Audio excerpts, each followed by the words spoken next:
கிறிஸ்துவுக்குள் அன்பானவர்களே, இந்த மாலை வேளையில் உங்களை அன்போடு நான் வாழ்த்தி வரவேற்கிறோம். ஆண்டவருடைய இரக்கமும் பேரருளும் உங்கள் ஒவ்வொருவரோடும் கூட இருப்பதாக.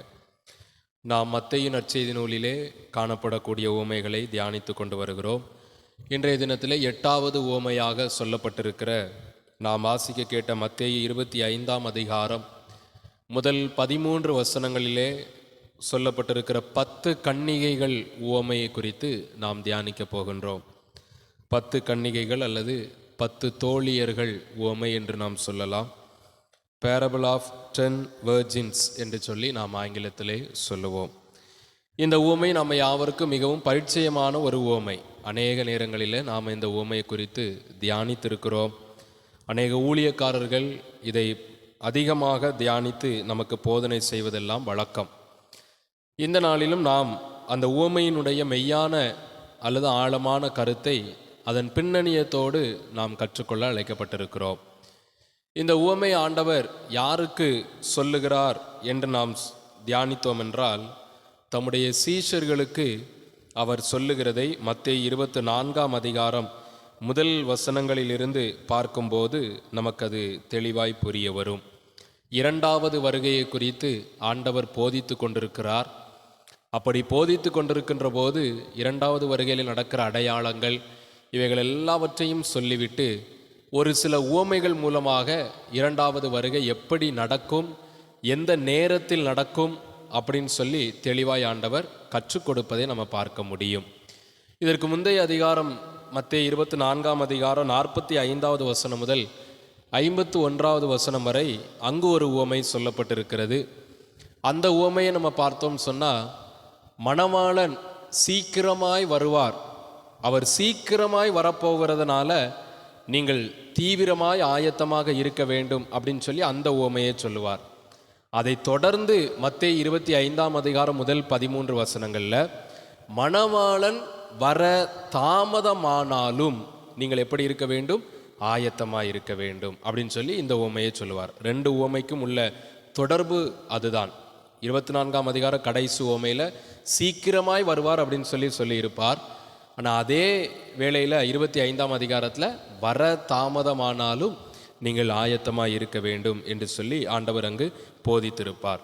இந்த உவமையினுடைய மைய கருத்து அல்லது மைய நோக்கம், சொல்லப்பட்ட நோக்கம் என்னன்னு சொன்னால், விழித்து கொண்டு ஆயத்தமாக இருக்க வேண்டும்.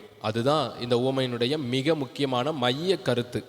அதை நாம் 13வது வசனத்திலே வாசிக்க முடியும். மனுஷகுமாரன் வரும் நாளிகையாவது நீங்கள் அறியாதிருக்கிறபடியால் விழித்திருங்கள்.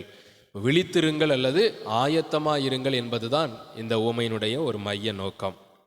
இந்த உவமை யூதர்களினுடைய கலாச்சார பின்னணியத்தை வைத்து ஆண்டவர் போதித்த ஒரு உவமை.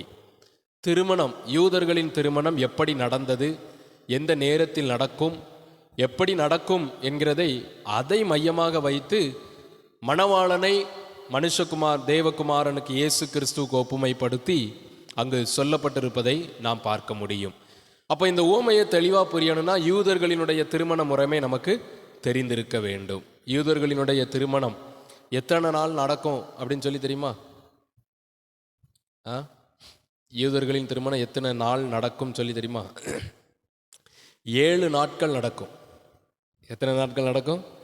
7 நாட்கள் யூதர்களின் திருமணம் நடைபெறும். ஒரு நாள் நடத்துறதுக்கே அவ்வளோ பாடு அப்படின்னு யோசிக்கிறோமோ? இல்லை. திருமணம் என்பது ரொம்ப ரொம்ப முக்கியமான ஒரு நிகழ்வு. அதை நாம் மறக்க முடியாத ஒரு நிகழ்வு. அது எல்லோருக்கும் சந்தோஷத்தை கொடுக்கக்கூடிய ஒரு நிகழ்வு. யூதர்கள் அதை 7 நாட்களாக ஆசரிக்கக்கூடிய ஒரு முறையை, ஒரு வழக்கத்தை வைத்திருந்தார்கள். அதை எப்படி ஆசரித்தார்கள் என்றால், முதல் நாளில் மணவாளன் வீட்டில், அதாவது மாப்பிள்ளை வீட்டில், மாப்பிள்ளையினுடைய தோழர்கள், உறவினர்கள் எல்லாரும் கூடி ரொம்ப சந்தோஷமாய் ஒருவருக்கொருவர் பேசி உற்சாகமாய் இருப்பார்களாம். நடனம் ஆடுவது, இன்னுமாக கேளிக்கை காரியங்கள், இவைகளெல்லாம், அதாவது மக்களை களிப்பூட்டுகிற காரியங்கள், இவைகள் எல்லாவற்றையும் செய்யக்கூடிய ஒரு நிகழ்வு மாப்பிள்ளை வீட்டில், மணமகனினுடைய வீட்டில் நடைபெறுமாம். மணமகன் எப்போது மணமகள் வீட்டுக்கு போவார் அப்படின்னு சொல்லி மணமகளுக்கு, அவருடைய வீட்டாருக்கு தெரியாது. சரியா? திருமணம் நிச்சயம் ஆன பிறகு எப்போ வருவாருன்னு சொல்லி மணமகளுக்கு தெரியாது. ஆனால் திருமணம் நிச்சயமான பிறகு எந்த நேரத்திலும் மணமகன் வரலாம். இப்போ அனுதினமும் மணமகள் எப்படி இருக்கணும்? அலங்காரம் பண்ணி ஆயத்தமாக இருக்கணும். அதுதான் யூதர்களினுடைய திருமண முறைமை. எவ்வளோ ஒரு காரியம் பாருங்க. இதை ஆண்டவர் வருகைக்கு ஒப்பிடுகிறார். மணவாளன் எப்போ வருவாருன்னு சொல்லி நமக்கும் என்ன செய்யாது, தெரியாது. எப்போனாலும் வரலாம். எப்படி மணவாட்டி அலங்காரம் பண்ணி ஆயத்தமாக இருப்பாளோ அதே போல திருச்சபையாகிய நாமும் ஆண்டோடைய வருகைக்கு ஆயத்தமாக இருக்க வேண்டும். அதை ஆண்டவர் மையப்படுத்தி சொல்லுகிறார். சரி, இப்போ இந்த 7 நாட்கள் நடைபெறும். அந்த 7 நாட்களில் எந்த நாளில் வருவார், எந்த நேரத்தில் வருவார் எதுவுமே தெரியாது. மணவாட்டி ஆயத்தமாக இருக்க வேண்டும். ஆனால் ஒரே ஒரு காரியம் அங்கே நடைபெறும். மணவாளன் வீட்டிலிருந்து புறப்படும் போது ஒரு தூதுவனை அனுப்பி மணமகளினுடைய வீட்டாருக்கு சொல்லுவாங்க, மணவாளன் வீட்டிலேருந்து என்ன செஞ்சாச்சு, புறப்பட்டாச்சு. ஆனால் எந்த நேரத்தில் வருவார், எவ்வளவு நாள் ஆகும் அதுவும் தெரியாது. சரிதானா? அப்பம்லாம் இவ்வளவு கார், பைக் அந்த மாதிரி எதுவுமே கிடையாது. ஒருவேளை சேரியாட் வண்டிகள் இருந்தாலும் அதை அதிகமாக பயன்படுத்துவது இல்லை. அது ராஜாக்கள் தான் பயன்படுத்தினாங்க. இப்போ நடந்து தான் போகணும். எவ்வளவு தூரமாக இருந்தாலும் நடந்து தான் போகணும். அப்போ அவங்க எந்த நேரத்தில் வருவாங்கன்னு சொல்லி தெரியாது. அந்த ஒரு செய்தி மட்டும் மணமகளின் வீட்டாருக்கு போகும். மணவாளன் வீட்டிலேருந்து புறப்பட்ட உடனே அந்த ஒரு செய்தி மட்டும் போகும். இங்கே மணமகனினுடைய வீட்டார் நண்பர்கள் எல்லாரும் ஆடி பாடி தெருவோரமாக அப்படி ஊர் வழி அப்படி நடந்து மணமகளினுடைய வீட்டுக்கு போவார்களாம். அப்படி பக்கத்தில் போகும்போது மணமகளினுடைய அந்த சத்தத்தை கேட்டு, அவங்க ஆரவாரம் பண்ணி வரும்போது அந்த சத்தத்தை கேட்டு மணமகளினுடைய தோழியர், அதாவது பெண்ணினுடைய தோழியர், அவங்க எல்லாரும் என்ன செய்வாங்கன்னா ஒரு தீவெட்டியை கையில் எடுத்துக்கொண்டு, அந்த தீவெட்டியில் எண்ணெயும் ஊற்றப்பட்டிருக்கும், கையிலையும் எண்ணெய் வைத்திருப்பார்களாம். ஏன்னா யூதர்களின் திருமணம் பொதுவாக எப்போ நடக்கும்னா இரவில் தான் நடக்குமாம். எப்போ நடக்குமா? இரவில் தான் நடக்குமா. பகல் முழுவதும் ஆடி பாட கேளிக்கை கூத்துகள் எல்லாம் நடக்கும். பகல் முழுவதும் நடந்து வருவாங்க. இரவில் தான் மணமகளினுடைய வீட்டாரே அதிகமாக போவார்கள். அதுவும் நிறைய திருமணங்கள் அப்படி நடந்ததாக வரலாறு சொல்லவில்லை. ஒரு சில திருமணங்கள் பகலில் நடந்ததாகவும் சொல்லப்பட்டிருக்கிறது. பெரும்பான்மையான திருமணங்கள் இரவிலே நடப்பதாக சொல்லப்பட்டிருக்கிறது. அப்போ இரவில் அந்த திருமணம் நடக்கும்போது தீவெட்டி இருந்தால் தான் வெளிச்சம் தெரியும், அப்படிதானே? அப்போ பெண்ணினுடைய தோழியர் எல்லாரும் தீவெட்டியை கொண்டு போய் மாப்பிள்ளைய வரவேற்க வேண்டும். தீவெட்டி இல்லாமல் யாரும் மாப்பிள்ளைய வரவேற்க போகக்கூடாது. இது யூதர்களுடைய ஒரு சட்டம், திருமண சட்டமாக இருந்தது. கையில் தீவெட்டி இல்லாமல் மாப்பிள்ளைய யாரும் வரவேற்க போகக்கூடாது. அப்போ இப்படி ஒரு சூழல் அங்கு காணப்பட்டது. அந்த தீவெட்டிகளோடு செல்லுகிறவர்கள் எல்லாருமே மாப்பிள்ளையை கூப்பிட்டு வரவேற்பாங்க. கல்யாணம் நடைபெறும். கல்யாணம் நடந்த பிற்பாடு தொடர்ந்து 7 நாட்கள் அங்கு விருந்து வைபவங்கள் நடைபெறுமாம். அந்த விருந்து வைபவங்கள் நடைபெறுவதற்கு யாரெல்லாம் தகுந்த தீவெட்டிகளோடு தகுந்த ஆயத்தத்தோடு கல்யாணத்துக்கு மணமாளனை எதிர்கொண்டு வந்தாங்களோ அவங்கள மட்டும்தான் உள்ள விடுவாங்களாம். இது அந்த யூதர்களுடைய திருமணம். அவங்கள மட்டும்தான் உள்ள விடுவாங்க. உள்ள விட்டோன்னே கதவு அடைக்கப்படும். 7 நாட்கள் அங்கே எல்லோருக்கும் போதுமான விருந்து செய்யப்படும். அதன் பிற்பாடு மணமக்கள் அவரவர்கள் வீட்டுக்கு எல்லாருமே போவாங்களாம். இது யூதர்களுடைய திருமண கலாச்சாரம். இந்த திருமண கலாச்சாரத்தை ஆண்டவர் மையமாக வைத்து தான் இயேசு கிறிஸ்துவினுடைய 2வது வருகைக்கு போதிக்கிறார். 10 கன்னிகைகளை வைத்து ஆண்டவர் போதிக்கிறார். இதிலே 5 பேருக்கு ஒரு பெயர் கொடுக்கிறார். என்ன பெயர் கொடுக்கிறார்? என்ன பெயர்? புத்தி உள்ளவர்கள். தமிழிலே நம்ம சொல்லணும்னா முன்மதி உடையவர்கள் அப்படின்னு நம்ம வைத்துக் கொள்ளலாம். முன் அறிவு அல்லனா முன்மதி உடையவர்கள். புத்தி இல்லாதவர்கள் அப்படின்னு சொல்லி அடுத்த 5 பேருக்கு சொல்லுகிறார் ஆண்டவர். அதை நம்ம இன்னும் தெளிவாக சொல்லணும்னா அறிவியலிகள் அல்லனா முட்டாள்கள் அப்படின்னு சொல்லி கூட நம்ம வைத்து கொள்ளலாம். ஸோ இப்படிப்பட்ட ஒரு பெயரை கொடுத்து ஆண்டவர் அங்கே இந்த காரியத்தை போதிக்கிறார். இந்த வசனங்களை நம்ம வாசிக்க கேட்டோம். இதில் வாசிக்கின்ற போது ஒரு சில முரண்பாடான கேள்விகள் நமக்கு எழும். ஒரு 3 விதமான கேள்விகள் பொதுவாக எல்லோருடைய மனதிலும் இந்த உவமையை வாசிக்கின்ற போது எழும். அந்த கேள்விகளுக்கு என்ன காரணம், என்ன பதில் அப்படின்னு சொல்லி பார்த்துவிட்டு இந்த உவமை நமக்கு கற்றுத்தருகிற 2 காரியத்தை நாம் இன்றைக்கு பார்க்க போகிறோம். முதல் கேள்வி என்ன எழும் அப்படின்னா, மத்தேயு 5ஆம் அதிகாரம் 22வது வசனத்தை யாராவது ஒருவர் சத்தமாய் வாசிப்போம். மத்தேயு 5:22.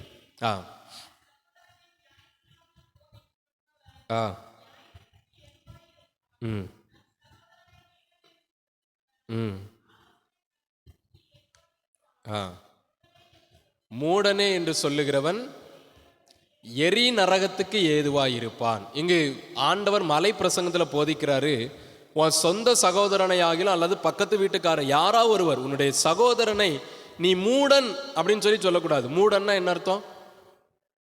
மூடன் என்ன அர்த்தம்?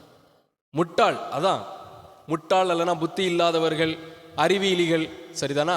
நீ மற்றவனை மூடன், முட்டாள் அப்படின்னு சொல்லக்கூடாது அப்படின்னு சொல்லி ஆண்டவர் சொல்லுகிறார். ஆனா இங்கு உவமையை போதிக்கின்ற போது என்ன வார்த்தையை ஆண்டவர் பயன்படுத்துகிறார்? 5 கன்னிகைகளுக்கு என்ன வார்த்தை பயன்படுத்துகிறார்? புத்தி இல்லாதவர்கள், முட்டாள் அப்படின்னு சொல்லி பயன்படுத்துகிறார். இப்ப இந்த 2 வசனத்தை ஒப்பிட்டு பார்த்து இயேசு சொன்னது சரியா தப்பா? முட்டாள்னு சொல்லலாமா? அவரே போதிக்கிறார், நீ மற்றவனை முட்டாள்னு சொல்லாத அப்படின்னு சொல்லி. ஆனா ஆண்டவரே இந்த இடத்துல என்ன சொல்றாரு?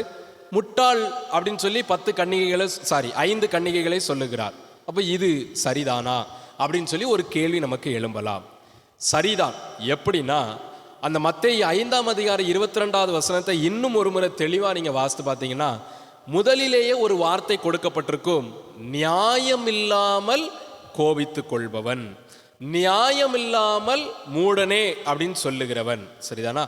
ஆண்டவர் இங்கு ஏன் முட்டாள் 5 கன்னிகைகள் அப்படின்னு சொல்லுகிறார் அப்படின்னா, அந்த 5 பேருக்கும் மணவாளன் வர தாமதமாகும் என்பது நன்றாக தெரியும். இது பொதுவாக எல்லா திருமண வீடுகளிலும் நடக்கிற ஒரு காரியம், அப்படிதானே?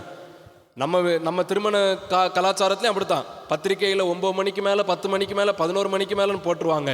வாரது மதியம் 1 மணியாக இருக்கும். இது பொதுவான ஒரு நடைமுறை. அதே போலதான் அன்றைய யூதர்களுடைய கலாச்சாரத்திலும் இருந்தது. மணவாளன் இப்போ வருவார், அப்போ வருவார், வந்துருவார், பக்கத்தில் வந்துட்டார், அப்படி இப்படின்னு ஆளாளுக்கு ஒவ்வொருத்தர் சொல்லுவாங்க. ஆனால் அவர் எப்போ வருவாருங்கிறது மணவாளனுடைய தகப்பனுக்கு மட்டும்தான் தெரியுமா.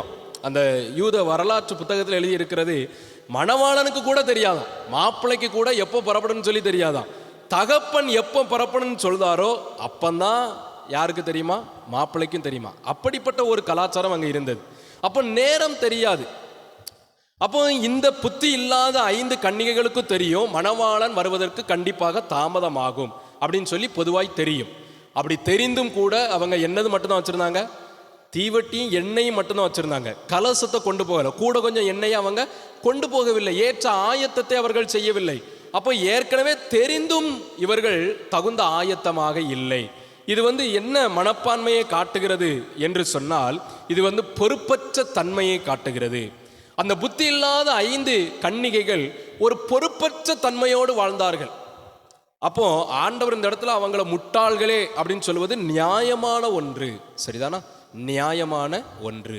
2வது கேள்வி என்ன கேள்வி எழும் அப்படின்னா, புத்தி உள்ள 5 கன்னிகைகளை குறித்து ஒரு கேள்வி எழும். அப்படி என்ன, எந்த வசனத்தை மையமாக வைத்தென்றால், மத்தேயு 25ஆம் அதிகாரம் 8வது வசனத்தை பாருங்க. புத்தி இல்லாதவர்கள் புத்தி உள்ளவர்களை நோக்கி, உங்கள் எண்ணெயில் எங்களுக்கு கொஞ்சம் கொடுங்கள், எங்கள் தீவட்டிகள் அணைந்து போகிறதே. வேதாகமத்தில், கிரேக்க வேதாகமத்தில் இது எப்படி சொல்லப்பட்டிருக்கிறது என்றால், பெக் பண்ணினாங்களாம், பிச்சை எடுத்தார்களாம். எப்படின்னா, எங்களுக்கு என்ன தீவட்டி அணைந்து போகிறது, நீங்க எப்படியாவது எங்களுக்கு தந்து என்ன செய்யணும், உதவ வேண்டும் அப்படின்னு சொல்லி பிச்சை கேட்கக்கூடிய அளவுக்கு அவங்க கெஞ்சி கேட்டார்கள் அப்படின்னு சொல்லி வேதாகமம் சொல்லுகிறது. ஆனால் அந்த புத்தி உள்ள ஸ்திரீகள் என்ன செஞ்சாங்க? உதவி பண்ணாங்களா? உதவி பண்ணல, அப்படித்தானே? ஆண்டவர் என்ன சொல்றாரு? உதவி செய்யணும் அப்படின்னு தான் சொல்றாரு. ஆனா அங்க புத்தி உள்ளவர்கள் என்ன செய்யல? உதவி பண்ணல. அப்ப இது சரியா தவறா அப்படின்னு ஒரு கேள்வி நமக்கு பொதுவாக எழும். அப்போ புத்தி உள்ளவர்கள் செய்தது தப்பு அப்படின்னு நம்ம சொன்னோம் என்றால், இந்த உவமையை நம்ம சரியாய் புரிந்து கொள்ளவில்லை. சரியா? புத்தி உள்ளவர்கள் செய்த காரியம் மிகச் சரியானது. ஏன் அப்படின்னா, அவங்க தெளிவா சொல்றாங்க, புத்தி இல்லாதவர்களுக்கும் நன்றாக தெரியும் மணவாளன் வர தாமதமாகும். அப்போ அவங்க ஏற்கனவே அதற்கு ஏற்ற ஆயத்தமாக கண்டிப்பாக எண்ணெய் வைத்திருக்க வேண்டும். அவங்க வைக்காதது அவங்க தப்பு. இது ஒரு காரியம். 2வது இன்னொரு காரியம், வேத வல்லுநர்கள் என்ன சொல்றாங்கன்னா, இந்த புத்தி இல்லாத ஸ்திரீகள் ஏழைகள் கிடையாது. ஆண்டவர் அதிகமாக என்ன சொல்வார்னா, ஏழைக்கு நீ கொடு, விதவைகளுக்கு கொடு, இல்லாதவங்களுக்கு கொடு, அப்படிதான் ஆண்டவர் சொல்லுவார். இந்த புத்தி இல்லாத 5 கன்னிகைகள், புத்தி உள்ள 5 கன்னிகைகள், இவங்க 2 பேருமே, இந்த 10 பேருமே ஏழை இல்லாதவங்க கிடையாது. இதுல செல்வந்தர்களும் உண்டு, ஏழைகளும் இருந்திருக்கலாம் அப்படின்னு சொல்லுதாங்க. நான் ஏன் ஏழைகள் இல்லை அப்படின்னு சொல்றேன்னா, இவங்க அந்த எண்ணெயை யார்கிட்ட போய் வாங்க போறாங்க? அந்த வசனம் தெளிவாய் சொல்லுகிறது. 10வது வசனத்தை பாருங்க. 9வது வசனத்தை பின்பாகத்திலிருந்து உங்களுக்காக வாசிக்கிறேன். உங்களுக்காக நீங்க வணிகரிடத்துல, விற்கிறவர்களிடத்துல போய் வாங்கி கொள்ளுங்கள் அப்படின்னு சொன்ன உடனே அவங்க வாங்க போன போது மணவாளன் என்ன செஞ்சுட்டாராம்? வந்து விட்டார். அப்போ புத்தி இல்லாத 5 பேர்ட்டையும் பணம் கையில் என்ன செஞ்சிருக்கு? இருந்திருக்கு. எல்லாமே இருந்தும் ஆனால் தகுந்த ஆயத்தம் இல்லை. அப்போ இவங்க செஞ்சது பெரிய தப்பு தான், அப்படிதானே? அவங்க ஏழைகள் கிடையாது, செல்வந்தர்களாக தான் இருந்திருக்காங்க. பணம் கையில் இருந்திருக்கு. மணவாளன் வர தாமதமாகுன்னு சொல்லி நன்றாக தெரியும். ஆனாலும் என்னையை கொண்டு போகவில்லை. அப்போ இந்த புத்தி உள்ளவர்கள் இதையெல்லாம் அறிந்துதான், ஒருவேளை நாங்கள் உங்களுக்கு கொடுத்து உதவினாலும் எங்கள்கிட்டையும் என்னவாகிவிடும்? குறைந்து போகிவிடும். அப்போ நம்மள யாருமே கல்யாண வீட்டுக்கு என்ன செய்ய முடியாது? போக முடியாது. அதை தெளிவாய் அவர்கள் சொல்லுகிறார்கள். எப்படி சொல்லுகிறாங்க பாருங்க, 9வது வசனத்துல, எங்களுக்கும் உங்களுக்கும் போதாமல் இராதபடி தெளிவாய் சொல்றாங்க. நாங்கள் உங்களுக்கு கொடுத்துட்டா 2 பேருக்குமே காணாம போயிடும், ஆகையினால நாங்கள் தர முடியாது அப்படின்னு சொல்லி தெளிவாய் சொல்லுகிறார்கள். அப்போ இந்த இடத்துல புத்தி உள்ளவர்கள் செய்தது மிகச்சரியான ஒரு காரியம். சரிதானா? 3வது கேள்வி என்ன கேள்வி வரும் என்றால், இது கேள்வி என்று சொல்ல முடியாது. இந்த உவமையை ஒரு சில பேர் சில விளக்கத்தை கொடுப்பார்கள். என்ன விளக்கத்தை கொடுப்பாங்கன்னா, அல்லிகோரிக்கல் இன்டர்பிரிட்டேஷன் அப்படின்னு சொல்லி ஆங்கிலத்தில் நம்ம சொல்லுவோம். குறிப்பிட்ட ஒரு காரியத்தை மனதிலே வைத்து இதற்கு இதுதான் பொருள் அப்படின்னு சொல்லி சில விளக்கங்களை கொடுப்பாங்க. எடுத்துக்காட்டா பாருங்க, 10 கன்னிகைகள் இருக்காங்க.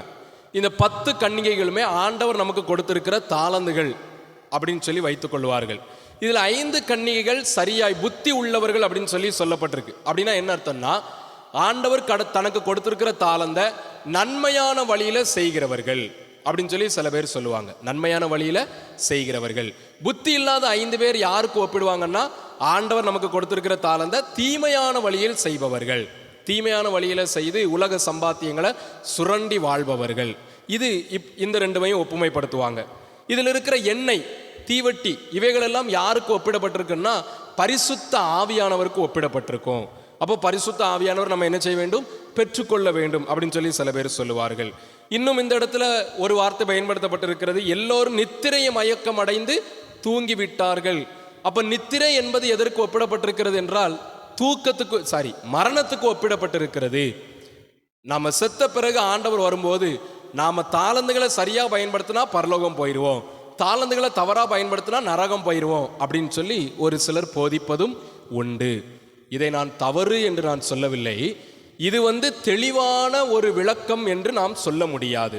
ஆண்டவர் சொல்லிய நோக்கம் என்னன்னா, நம்ம ஆயத்தமாக இருக்கணும், அதை மையமாக வைத்துதான் சொன்னார். இப்படி நமக்கு நாமளே சில விளக்கங்களை நாம் ஏற்படுத்தி கொள்ளுகிறோம். இது தவறு அப்படி நம்ம சொல்ல முடியாது. ஆனால் நாம் இதை விழிப்பாய் இருக்க வேண்டும். இந்த போதனை இதுதான் உண்மை அப்படின்னு சொல்லி நம்ம முழுவதுமாக என்ன செய்ய முடியாது? நம்பிவிட முடியாது. சரி, இப்போ இந்த உவமை நமக்கு கற்றுத்தருகிற 2 காரியத்திலே 1வது காரியம் என்னன்னா, பாரம்பரியத்தை மட்டும் நம்பாமல் உண்மையான கிறிஸ்தவர்களாய் நாம் மாற வேண்டும். இதுதான் முதல் காரியம். பாரம்பரியத்தை மட்டும் நம்பாமல் உண்மையான கிறிஸ்தவர்களாய் நாம் மாற வேண்டும். ஏன் பாரம்பரியத்தை மட்டும் நம்பாமல் அப்படின்னு சொல்லி சொல்லுகிறோம் என்றால், இந்த உவமை அன்றைய காலகட்டத்தில் வாழ்ந்த சீஷர்கள் மத்தியில் இருக்கிற பரிசேயர்கள், சதுசேயர்கள், எல்லா யூத ஜனங்களுக்கும் பொதுவாக போதிக்கப்பட்ட ஒரு உவமை. அவங்க இயேசுவை மேசியாவாக ஏற்றுக்கொள்ளவில்லை. இன்னொரு காரியம், பாரம்பரியத்தை சடங்காச்சாரமாய் பின்பற்றி வந்தார்கள். ஆனால் முன்னோர்கள் ஏன் அந்த பாரம்பரியத்தை ஏற்படுத்தி வைத்தார்கள்? அதனுடைய உண்மையான சாராம்சம் தான் என்ன? அதனுடைய உண்மையான நோக்கம்தான் என்ன? அதை கண்டுபிடித்து அதன் வழியில் நடப்பதை, மக்களுக்கு போதிப்பதை பரிசேயர்களும் சதுசேயர்களும் வேதபாரகர்களும் மறந்து விட்டார்கள். பாரம்பரியத்தை மட்டும் கையில் பிடிச்சிட்டு நான் நியாயப்பிரமாணத்தின்படி நடக்கேன், கடவுள் என் கூட இருக்கிறாரு அப்படின்னு சொல்லி இருந்தாங்க. இன்றைக்கு நாமும் நிறைய நேரங்களில் அப்படித்தான் இருக்கிறோம். இந்த தீவட்டிகள், இந்த எண்ணெயை கொண்டு வந்தவங்க 10 பேரும், அந்த 5 பேர் மட்டும், புத்தி இல்லாத 5 பேர் வெறுமனே எண்ணெயை மட்டும் வைத்திருந்தார்கள். எக்ஸ்ட்ரா அடிஷ்னலா எண்ணெய் அவர்கள் வைக்கவில்லை. அது எதை குறிக்கிறது என்றால், முன்னோர்கள் போதித்த அந்த பரம்பரையான காரியங்கள், அவைகளை மட்டுமே நம்ம கண்ணோக்கமாக இருந்து அது மட்டும் போதும், திருச்சபையை நடத்துவதற்கு அது மட்டும் போதும், குடும்பத்தை நடத்துவதற்கு அது மட்டும் போதும், பரிசுத்தமான வாழ்க்கை வாழ்வதற்கு அது மட்டும் போதும் அப்படின்னு சொல்லி பாரம்பரியத்தை மட்டுமே கையில் வைப்பது. புத்தி உள்ள 5 ஸ்திரீகளை போல அந்த உண்மையான சாராம்சம் என்ன, அந்த பாரம்பரியத்தின் அல்லது அந்த நியாயப்பிரமாணத்தின் உண்மையான நோக்கம்தான் என்ன, அதை புரிந்து கொள்வதற்கு நீங்களும் நானும் அழைக்கப்பட்டிருக்கிறோம். அதை புரிந்து வாழ்வதுதான் மெய்யான கிறிஸ்தவம். பாரம்பரியத்தை மட்டும் பின்பற்றி நம்ம வாழ்ந்தோமே என்றால் நாமும் இந்த புத்தி இல்லாத கன்னிகைகளை போலத்தான் கைவிடப்படுவோம். எனக்கன்பானவர்களே, ஆண்டவருடைய வேத வசனங்கள் எவ்வளவு தெளிவாய் நமக்கு போதிக்கப்பட்டிருக்கிறது. அப்போ முன்னோர்கள் நமக்கு கற்றுத்தந்திருக்கிற காரியமும் வேத வசனத்திற்கு ஒன்றித்து போகிறதா என்று நாம் தெளிவாய் ஆராய்ந்து திருச்சபையை நடத்த வேண்டும். கிறிஸ்தவ வாழ்க்கையிலே நாம் முன்னேறி செல்ல வேண்டும். அப்படி நாம் வாழ்கின்ற போதுதான் பரலோக ராஜ்யத்திற்கு நாம் செல்ல முடியும். இது முதல் காரியம். இரண்டாவது காரியம், இந்த உவமை நமக்கு கற்றுத்தருகிற காரியம் என்னன்னா, நான் ஏற்கனவே சொன்னது போல ஏற்ற ஆயத்தத்தோடு காத்திருக்க வேண்டும். ஏற்ற ஆயத்தத்தோடு காத்திருக்க வேண்டும். இந்த புத்தி உள்ள 5 கன்னிகைகள் தங்களுக்கு கொடுத்த அந்த நேரத்தை சரியாய் பயன்படுத்தி, இதுல தூங்குனது பிரச்சனை கிடையாது. நீங்க நன்றாய் புரிந்து கொள்ளுங்கள். 10 பேருமே தூங்குனாங்க, 5 பேர் மட்டும் தூங்கல. அந்த வசனம் தெளிவாய் சொல்லுகிறது. 5வது வசனம், எல்லோரும் நித்திரை மயக்கம் அடைந்து தூங்கிவிட்டார்கள். 10 பேருமே தூங்குனாங்க. ஆனா அந்த புத்தி உள்ள பெண்மணிகள் தங்களுக்கு இருந்த நேரத்தை சரியா பயன்படுத்தி அந்த நேரத்திற்குள்ளாக என்னென்னலாம் தேவையோ தேவையுள்ளதை எடுத்துக்கொண்டார்கள். அதே போலதான் நாமும் நம்முடைய வாழ்க்கையில ஆண்டவர் நமக்கு ஒரு சில குறிப்பிட்ட காலங்களை இந்த உலகத்தில் வாழும்படியாய் நமக்கு தந்திருக்கிறார். அது எவ்வளவு ஆண்டுகள் அப்படின்னு சொல்லி நமக்கு தெரியாது. ஒன்று நமது மரணம் முந்திக் கொள்ளலாம், அல்லது கிறிஸ்துவின் வருகை முந்திக் கொள்ளலாம். எது எப்படி ஆயினும் நீங்களும் நானும் ஒரு நாள் மரணத்தை சந்தித்தே ஆக வேண்டும். நீங்களும் நானும் ஒரு நாள் பரலோக கடவுளுக்கு முன்பதாக நின்றே ஆக வேண்டும். ஆனா அந்த நாள் வருகிற வரைக்கும் நமக்கு கொடுத்திருக்கிற இந்த நேரத்தில் ஏற்ற ஆயத்தத்தோடு நம்ம காத்திருக்க அழைக்கப்படுகிறோம். ஒருவேளை அவர் எப்போ வேண்டுமானாலும் வரலாம், இன்னும் சில காலங்கள் வேண்டுமானாலும் எடுத்துக்கொள்ளலாம். ஆண்டவருடைய 2வது வருகை உடனடியாக கூட இருக்கலாம், அல்லது இன்னும் சில காலங்கள் கூட எடுத்துக்கொள்ளலாம், நமக்கு தெரியாது. ஆனா நமக்கு கொடுத்திருக்கிற நேரத்தை சரியாய் பயன்படுத்துவோம். நேரத்தை சரியாய் நம்ம பயன்படுத்தி நம்மளால் இயன்ற அளவு ஏழைகளுக்கு உதவி செய்வோம். ஆண்டவர் கொடுத்திருக்கிற வார்த்தையின்படி நம்மளால் இயன்ற அளவு இந்த சத்திய வசனங்களுக்கு கீழ்ப்படிந்து நடப்போம். தகுந்த ஆயத்தத்தோடு ஆண்டவருடைய வருகையை காத்திருப்போம். அந்த ஒரு காத்திருத்தல், ஏற்ற ஆயத்தத்தோடு இருக்கக்கூடிய காத்திருத்தல் தான் நம்ம பரலோக ராஜ்யத்துக்கு நம்மை கொண்டு சேர்க்கும். இதுதான் இந்த உவமையினுடைய காரியத்திலிருந்து நம்ம கற்றுக்கொள்ளுகிற காரியங்கள். ஆகவே எனக்கன்பானவர்களே, பாரம்பரியத்தை மட்டும் கையில் எடுத்துக்கொள்ளாதபடி அதனுடைய உண்மையான நோக்கத்தை புரிந்து கொள்வோம். அது மட்டுமல்ல, ஏற்ற ஆயத்தத்தோடு கடவுளுடைய வருகைக்கு காத்திருப்போம். கர்த்தர் நிச்சயமாக அவருடைய வருகையிலே நம்மையும் கூட சேர்த்து கொண்டு பரலோகத்தின் நித்திய வாழ்வை நம்ம ஒவ்வொருவருக்கும் தந்து நம்மை ஆசீர்வதிப்பாராக. ஆமேன்.